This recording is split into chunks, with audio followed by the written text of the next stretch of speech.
In freezing Afghanistan, aid workers rush to save millions. A flickering flame of paper, rags and random twigs is the only heat Gulnaz has to keep her 18-month-old son warm, barely visible beneath his icy blanket as she begs in a bitterly cold highway on the road to Kabul.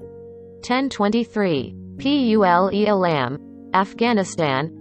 A flickering flame of paper, rags and random twigs is the only heat Gulnaz has to keep her 18-month-old son warm, barely visible beneath his icy blanket as she begs on a bitterly cold highway on the road to Kabul.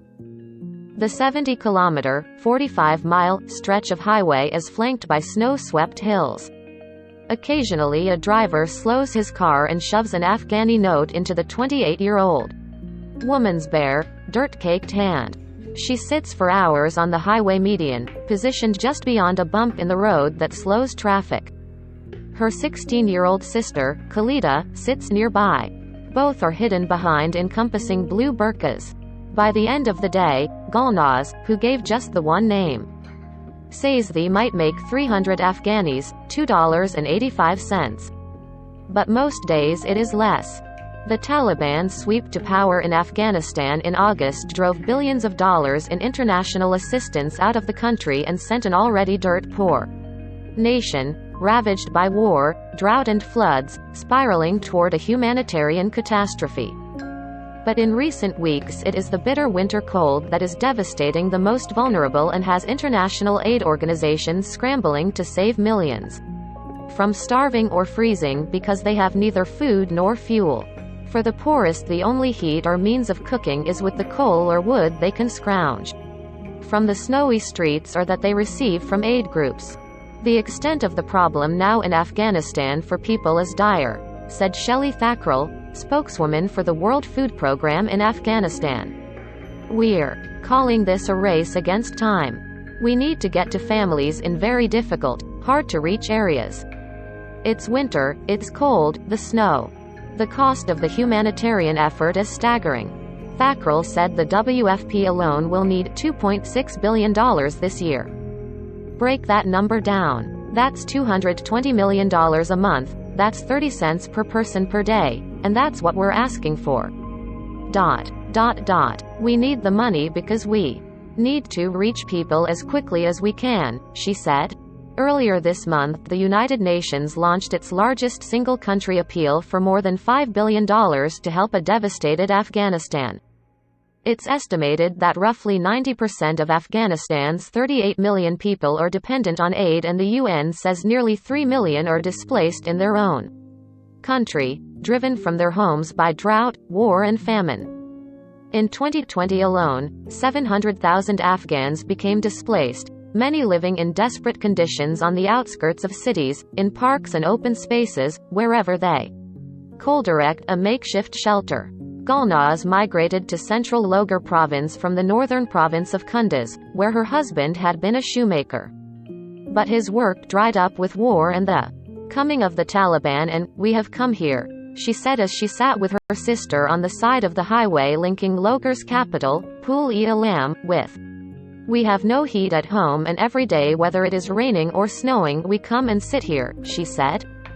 In Pul-e-Alam, where temperatures in January and February can drop to lows of -16 degrees Celsius, 3 degrees Fahrenheit, thousands of men and women line up in the bitter cold to collect a World Food Programme ration of flour, oil, salt and lentils.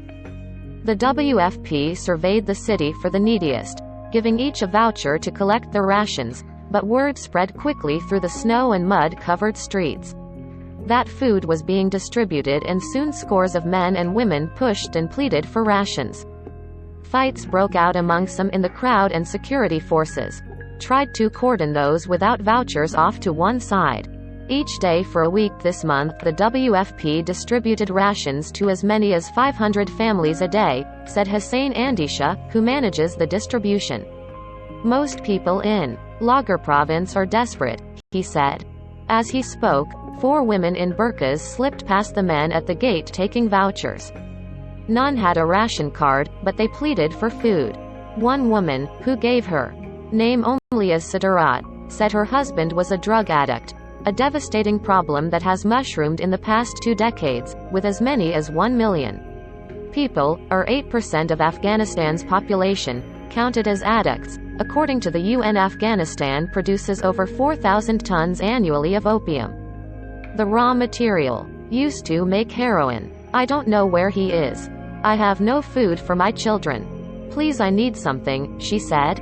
Like hundreds of thousands of Afghans, poverty and conflict drove Sidarat and her 5 children from their rural home in Logar Province's Chark district to the capital, 38 kilometers, 24 miles, away.